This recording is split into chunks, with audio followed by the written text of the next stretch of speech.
सज्जन सिंह वर्मा जी, जीतू पटवारी जी, आप सबके और हमारे सबके, राजेंद्र सिंह बघेल जी, ये तो आपको कह रहे थे कि टिकट इनको मिलने वाली थी। बात सही है, मैंने इन्हें बुलाया था। मैंने राजेंद्र सिंह बघेल को कहा कि टिकट हम आपको दे रहे हैं। इन्होंने कहा कि मैं चुनाव नहीं लड़ सकता, आप राजवीर को टिकट दे दीजिए। मैंने कहा तब तो राजवीर भी कट जाएगा, आपको ही टिकट मिलेगी।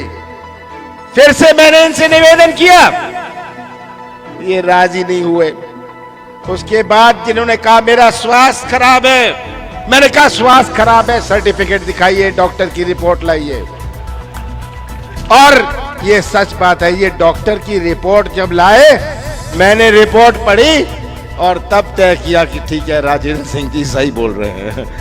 मैंने सोचा कि ये इनका बहाना है, पर ये जब इन्होंने रिपोर्ट दिखाई मुझे इस बात का यकीन हुआ कि राजवीर को ही चुनाव लड़ाना चाहिए।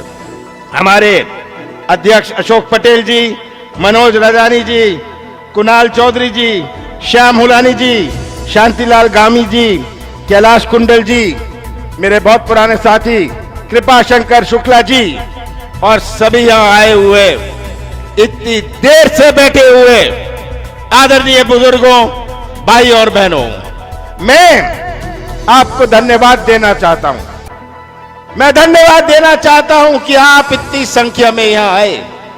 आपने कांग्रेस का सम्मान बढ़ाया, मुझे बल और शक्ति दी, मेरा खून भी बुढ़ाया। ये सरकारी भीड़ नहीं है, सही बात है, ये सरकारी भीड़ नहीं है।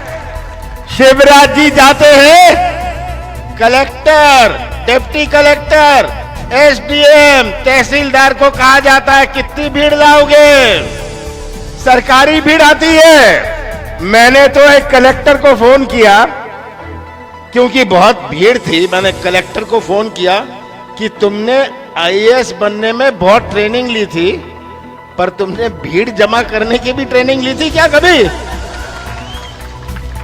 उसने कहा कि मैं तो अपनी नौकरी बचा रहा हूं जी, मैं अपनी नौकरी बचा रहा हूं, यही मेरी ट्रेनिंग है, नौकरी बचा के रखना। तो आप सबका बहुत बहुत धन्यवाद, आप यहां आए और आपने हमें ये मान सम्मान दिया। प्रदेश की तस्वीर आप सबके सामने, ये चुनाव उपचुनाव क्यों, मुझे आपको समझाना नहीं, पर आज प्रश्न एक उपचुनाव का नहीं है, ये आम चुनाव नहीं है, ये उपचुनाव भी नहीं है। चुनाव तो हमारा प्रजातंत्र का एक त्योहार होता है। क्या ये त्योहार है?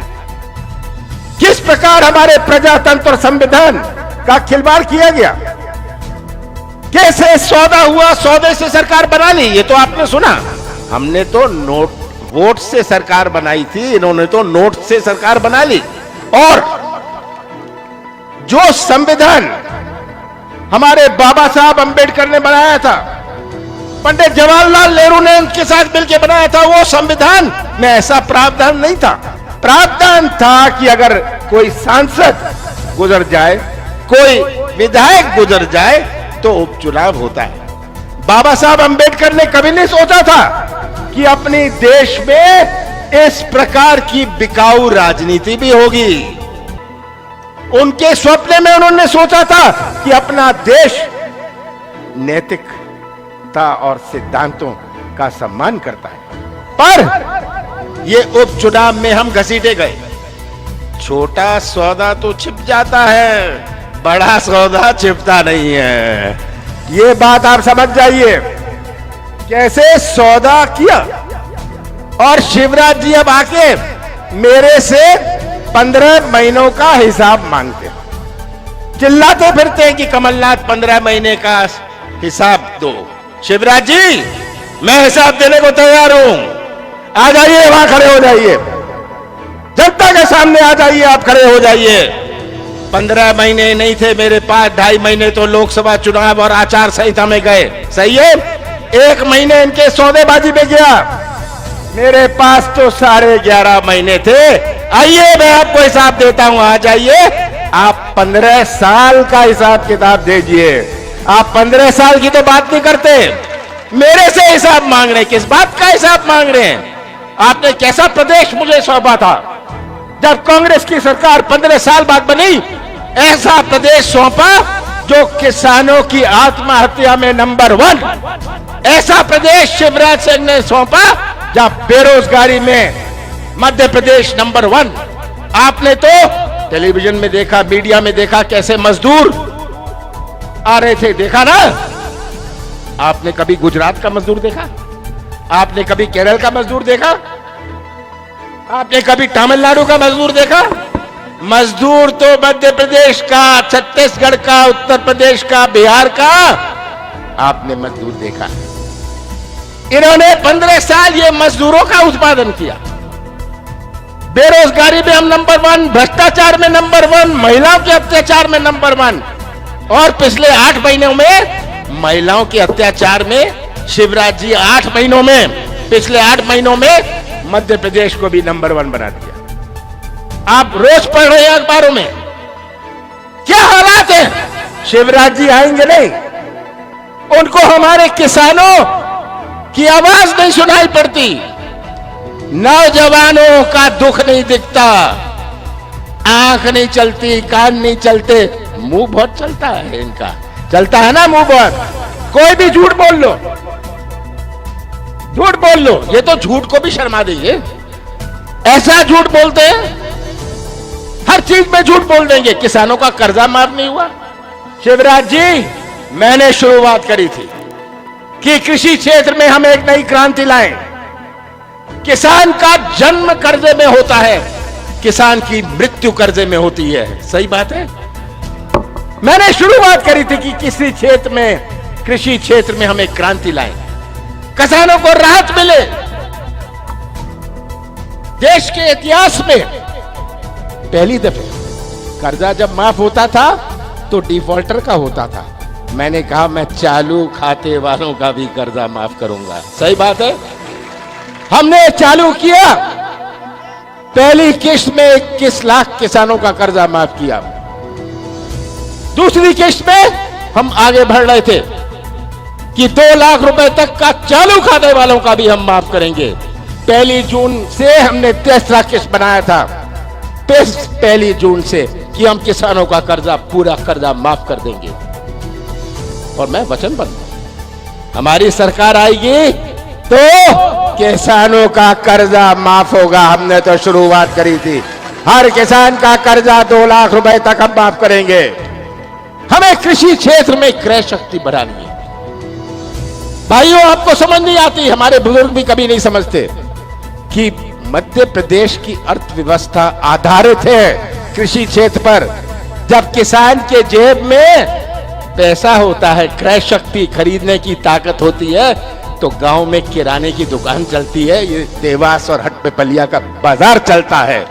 अगर किसान की जेब खाली हुई, उसके बेटे की अच्छी पढ़ाई नहीं हो पाएगी, वो अच्छा कमीज नहीं पहन पाएगा। तो किसानों की क्रय शक्ति, खरीदने की ताकत कैसे बढ़ाए? इसी से हमारा मध्य प्रदेश मजबूत बनेगा। और हमारा नौजवान, बहुत अंतर है, बहुत अंतर है आज के नौजवानों में। राजेंद्र सिंह जी, आपकी दुनिया कुछ और थी, इन नौजवानों की दुनिया कुछ और है। सही बात है ना? आज के नौजवानों की दुनिया कुछ और है। आज का नौजवान में एक तरफ है, ये कोई ठेका नहीं चाहता, ये कमीशन नहीं चाहता, ये तो व्यवसाय का मौका चाहता है, अपने हाथों को काम चाहता है। ये हमारे सामने चुनौती है, क्योंकि यही नौजवान हमारे मध्य प्रदेश का निर्माण करेंगे भविष्य में। हम सब ने तो अपना जीवन काट लिया, प्रजातंत्र हमारे साथ थी, संविधान हमारे साथ था, मूल्य हमारे साथ थे, सिद्धांत हमारे साथ थे, पर ये नौजवान जो निर्माण करेंगे भटकता हुआ, ये नौजवानों के भविष्य का क्या होगा? कैसे मध्य प्रदेश का निर्माण होगा?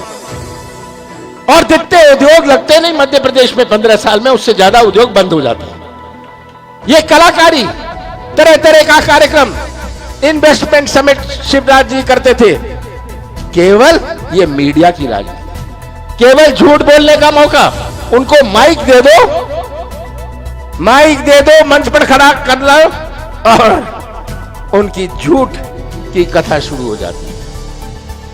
ये शिवराज सिंह जी और ये भारतीय जनता पार्टी जो कहते थे किसानों का नफा हम दोगुना करेंगे, इसका जवाब नहीं देंगे।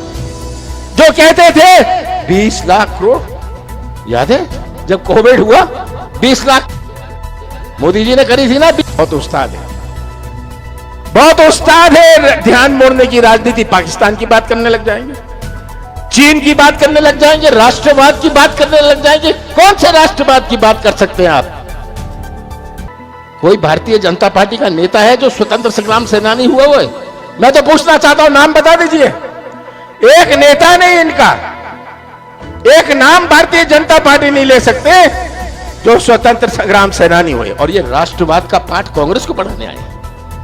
ये आज तस्वीर आप सबके सामने।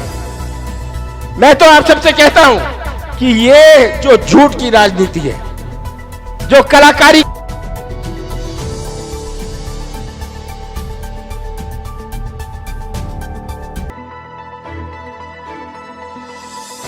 की राजनीति है, इसको आप पहचान लीजिए। मध्य प्रदेश के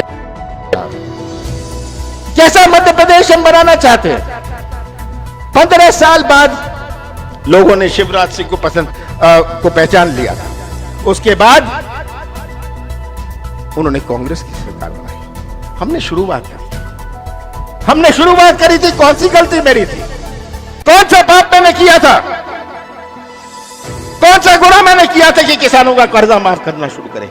मध्य प्रदेश की एक नई पहचान बनाए, माफिया के खिलाफ हम आंदोलन करें। क्या मध्य प्रदेश की पहचान माफिया से होगी?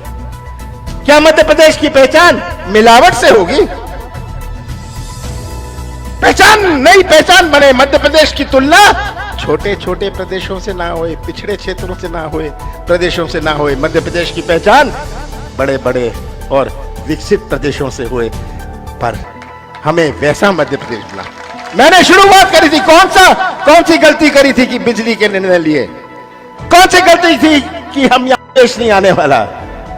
ये तो एक विश्वास जब होता है प्रदेश में तभी निवेश आता है। ये आप जानते हैं, आप भी उसी दुकान में जाते हैं जहां आपका विश्वास होए। कौन सा मैंने गलती करी कि 27% में पिछड़े जाति को आरक्षण दूं? कौन सी गलती मेरी थी कि हमने कहा हम गौशाला बनाएंगे, और गौशाला का ऐसा कार्यक्रम शुरू हुआ जो कभी देश में इतिहास में नहीं शुरू हुआ? आप गवाह हैं। ये सब आपके सामने है। कौन सी गलती करी थी? कौन सा पाप मैंने किया था?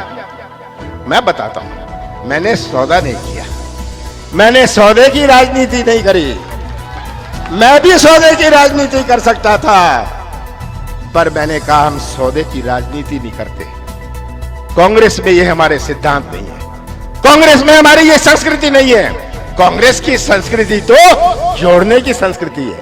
हम दिल जोड़ते हैं, संबंध जोड़ते हैं, हर समाज को, हर धर्म को जोड़ के रखते हैं। यही कांग्रेस की संस्कृति है। कांग्रेस की संस्कृति सौदे की संस्कृति नहीं है। ये गुनाह मैंने किया। अगर मैंने सौदा कर लिया होता तो आज ये उपचुनाव और ये सब नहीं हुआ होता। तो मैं तो आपसे इतना ही कहूंगा, ये तस्वीर देख लीजिएगा, तस्वीर देख लीजिएगा। जाति छोड़िएगा, धर्म छोड़िएगा, मध्य प्रदेश का भविष्य देख लीजिएगा। ये नक्शा आप सबके सामने है, और मुझे पूरा विश्वास है कि ऐसा प्रदेश जो शिवराज सिंह ने बनाया, जहां किसान बिना दाम के, नौजवान बिना काम के, जनता पूछती थी कि शिवराज आप किस काम के? ये प्रदेश को हमने बदलना है, और मुझे इस बात का पूरा विश्वास है। आज आके आप सबको देखते हुए दूर बैठे होंगे आप, पर प्रदेश का भविष्य आप सबके हाथ में है। और अगर आप सबने अपनी कमर ठान ली तो मध्य प्रदेश की विधानसभा में कांग्रेस का झंडा लहराएगा। आप राजवीर हमारे उम्मीदवार हैं, राजवीर हमारे उम्मीदवार हैं। इनका परिचय मुझे नहीं देना, ये तो आपकी सेवा करेंगे। इनके पिताजी ने, राजेंद्र जी ने इतने साल सेवा करी है, राजेंद्र जी ने इतने साल सेवा करी है। मैंने खुद देखा है, जब भी राजेंद्र जी मुझे मिलते थे, मैं इनकी हमेशा प्रशंसा करता था, हमेशा प्रशंसा करता था। इस परिवार ने आपकी सेवा करी है। बेटा राजेंद्र सिंह जी से ज्यादा आपकी सेवा करेगा, करोगे? आपकी ज्यादा सेवा करेगा। और मैं और राजवीर मिलके आपके जिले का, हटपपलिया का एक नया इतिहास बनाएंगे।